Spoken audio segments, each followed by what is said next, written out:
सांग मैंने आज आउ गोटे नुआ कहानी को लेकिन मुझे मो नुआ कहानी हूँ बेंगली गोटे नुआ आइटम सुप्त।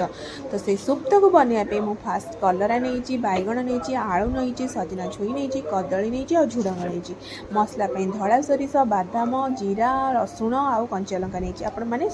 पोस्त भी यूज करेंगे जेहेतु पोस्त नाला मु बादाम नहीं प्रथम कौन कर सोरिष तेल बड़ी को भाजी नहीं बड़ी भाजी गलापर से सोरिष तेल कलरा को भलसे लाल लाल कर भाजी नहीं कहीं सुप्तर मेन पार्ट हूँ कलरा और बड़ी कम्बिनेसन सुप्तर टेस्ट को बहुत द्विगुण कर दिए। तो कलरा भाजी गलापर आ कढ़ाई जो तेल थी आउ टे तेल नहीं सब परिवा को स्वाद अनुसार लुण और हल्दी देती भाजी नहीं परिया भाजी गलापर कढ़ाई तेल नहीं सागर टी हल्का फुटण पकई फुटण फुटीगला जो मसला बन से मसला पेस्ट को पकईकि स्वाद अनुसार लुण और हल्दी कम बेसी लुण देवाई पड़ोनी कहीं जेहेतु मो परिवा मानक लुण दे मसला जी लुण दरकार लुण दे सोरिष मसला बेसी कषा दरकार नहीं जेहेतु कलरा पड़ू अल्प हल्का टी कषि देकी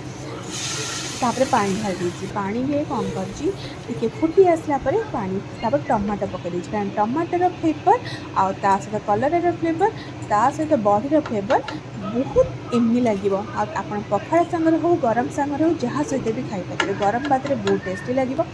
टमाटो जो फुटी आसी सहित कौन कर कलरा जो भाजी रखी कलरा पकई देती कलरार गोटे फुटा आसला जेहेतु कलरा टी अलरेडी भाजी होता बेसी समय कलरा सीझेबा दरकार नहीं तापर कलरा फुटी गला जितक परिवा सब भाजी से परिवा पकई देती परिवा को टी हल्का माने सुखा सुखा ही आसला बड़ी पकई देती बड़ी पकई सारिकी किसी समय फुटेबी बेसी समय फुटेबा दरकार नहीं फुटे सारा सुप्त को रेडी कर।